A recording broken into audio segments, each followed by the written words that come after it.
আম পাতা, জাম পাতা, বড়ই পাতা, কত পাতা দেখলাম, কোন পাতা দিয়ে মানুষের গরম জল করা হয় না। এই বড়ই পাতার গরম জল দিয়া কেন গোসল দেওয়া হয়, এই কথা কেন মৌলবীরা ওয়াজে বলে না? আরে যুবক ভাইয়েরা, জীবনে কত কাপড় দেখলাম, লাল কাপড়, নীল কাপড়, হলুদ কাপড় দেখলাম, কোন কাপড় দিয়া মানুষের লাশটারে বাইন্ডিং দেওয়ায় না। সাদা কাফন দিয়া কেন মানুষটারে লাশটারে বাইন্ডিং দেওয়ায়, এই কথাটা কেন মৌলবীরা ওয়াজে কয় না? ও বন্ধুরি, ও যুবক, তোমার নাকের মধ্যে কেন তুলা দেই কথা কেন কয় না? কানের মধ্যে কেন তুলা দেই কথা কেন কয় না? এমন ভাবে তোমারে সুন্দর করে নাকের মধ্যে তুলা দেয়। এখন জিজ্ঞাসা করি, ভাই নাকের মধ্যে কেন তুলা দিলা? কয় হুজুর, গোসল করাইতে গেলে নাক দিয়া যদি পানি ঢুকে কষ্ট পাইব। দেখছেন নি কত মায়া, মায়া রে কত মায়া। কানের মধ্যে তুলা দেয় কত মায়া, মায়া রে মায়া। ওরে গোসল দেয় গরম পানি, বেশি গরম পানি দেয় না, আবার ঠান্ডাও দেয় না। কত মায়া, মায়া রে মায়া।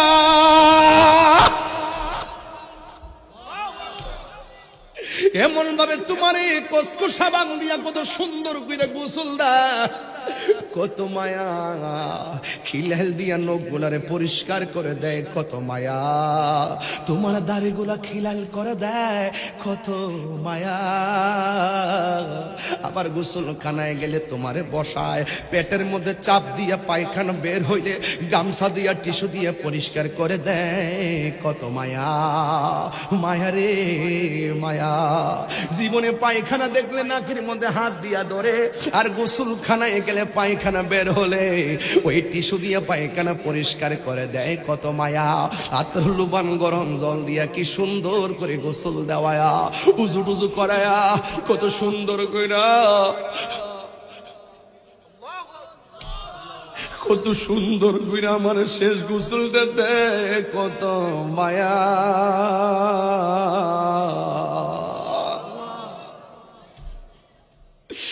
ও বন্ধু, ও বন্ধু, জীবনে কত মানুষের গোসল দেখছো, একবার ভাবছেননি আমার গোসলের আনুষ্ঠানিকতা তো এটাই? আমার বাপের গোসলের আনুষ্ঠানিকতা, শেষ গোসলের আনুষ্ঠানিকতা, এটাও তো আমারই আনুষ্ঠানিকতা। একদিন আমরা এমন ভাবে শুয়ে যাব রে, সাজিয়ে গুজিয়ে দে মুরে সজনী তোরা, সাজিয়ে গুজিয়ে দে মুরে।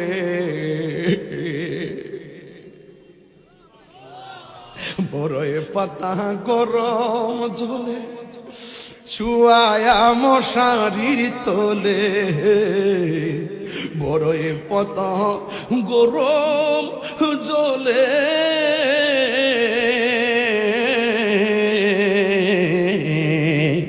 বড়ই পাতা গরম জলে শুয়ায়া মশারির তোলে, সাদা কাফন আমায় পরাইতে সজনী তোরা, সাজিয়ে গুজিয়ে দে মোরে।